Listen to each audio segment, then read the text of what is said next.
కర్ణాటకలో ఈ నెలలోనే సీఎం మార్పు ఉండొచ్చన్న ప్రచారం జోరందుకున్న వేళ కీలక పరిణామం చోటు చేసుకుంది. కర్ణాటక ముఖ్యమంత్రి సిద్దరామయ్యతో భేటీ అయ్యేందుకు కాంగ్రెస్ అగ్రనాయకులు సమయం ఇవ్వలేదన్న వార్త చర్చనీయాంశమైంది. ఓ పుస్తక కార్యక్రమంలో భాగంగా ఢిల్లీకి వెళ్లనున్న సిద్దరామయ్య కాంగ్రెస్ అగ్రనేతలతో భేటీ అయ్యేందుకు సమయం కోరగా వారు నిరాకరించినట్లు తెలుస్తోంది.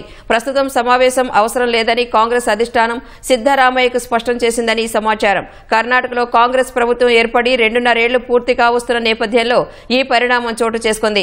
పార్టీ కేంద్ర నాయకత్వం సమయం ఇవ్వడానికి నిరాకరించినా సిద్దు తన ప్రభుత్వంపై విశ్వాసం వ్యక్తం చేస్తున్నారు. మరోవైపు వారం వ్యవధిలో 2 సార్లు డీకే శివకుమార్ ఢిల్లీ పర్యటనకు వెళ్లారు. పార్టీ ఏ క్షణంలోనైనా తనకు ముఖ్యమంత్రిగా అవకాశం కల్పిస్తుందని డీకే భావిస్తున్నారు. ఈసారి కూర్పులో తనకు మద్దతుగా ఉండే నాయకులకు పెద్దపీట వేసే దిశలో డీకే పావులు కదుపుతున్నారు. బీహార్ ఫలితాలు వచ్చిన వెంటనే రాహుల్ గాంధీ విదేశాలకు వెళ్లిపోయే అవకాశం ఉండటంతో అంతకు ముందే జాబితాను అధిష్టానానికి పంపించాలని డీకే భావిస్తున్నట్లు జాతీయ మీడియాలో వార్తలు వస్తున్నాయి.